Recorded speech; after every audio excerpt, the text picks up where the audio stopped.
یاد رکھیے کامیاب ریلیشنشپ، کامیاب رشتے میں دو باتیں بڑی ضروری ہیں۔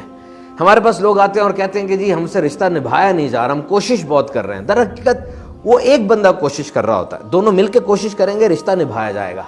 اب یہ دو باتیں یاد رکھنی آپ نے۔ نمبر 1، دیر از نو کمپٹیشن، کوئی مقابلہ نہیں ہے، شوہر میں اور زوجہ میں مقابلہ کوئی نہیں ہے، دونوں ایک دوسرے کے ساتھ کمپٹیشن میں نہیں ہے، کولیبوریشن میں ہے، ایک دوسرے کے پیچھے نہیں بھاگ رہے، ساتھ بھاگ رہے ہیں۔ اور جب ساتھ کوئی بھاگ رہا ہوتا ہے نا، ایک گر جائے دوسرا اس کو اٹھاتا ہے۔ دیکھیں بہت بڑا کنٹریبیوشن آپ کی لائف میں، شی از یور پارٹنر۔ آپ رات کو آتے ہیں سب کچھ بکھیر کے سوتے ہیں، صبح اٹھتے ہیں سب کچھ اپنی جگہ صحیح ملتا ہے آپ کو، صبح اٹھتے ہیں رات کو وہ بھی جاگتی رہی ہے بچے کے لیے اور دیگر معاملات میں، لیکن صبح کچن میں کھڑکڑ ہو رہی ہوتی ہے، ناشتہ تیار ہو رہا ہے۔ سب سے بڑا موٹیویٹر اور سب سے بڑا ٹائم مینجمنٹ کا ماہر تو دیکھا جائے گھر کی یہ خواتین ہیں جو ایک چیز بھی لیٹ نہیں کرتی۔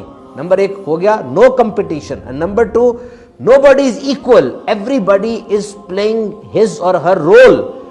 گھر کے اندر کوئی ایکول نہیں ہے، سب نے اپنا رول پلے کرنا ہے۔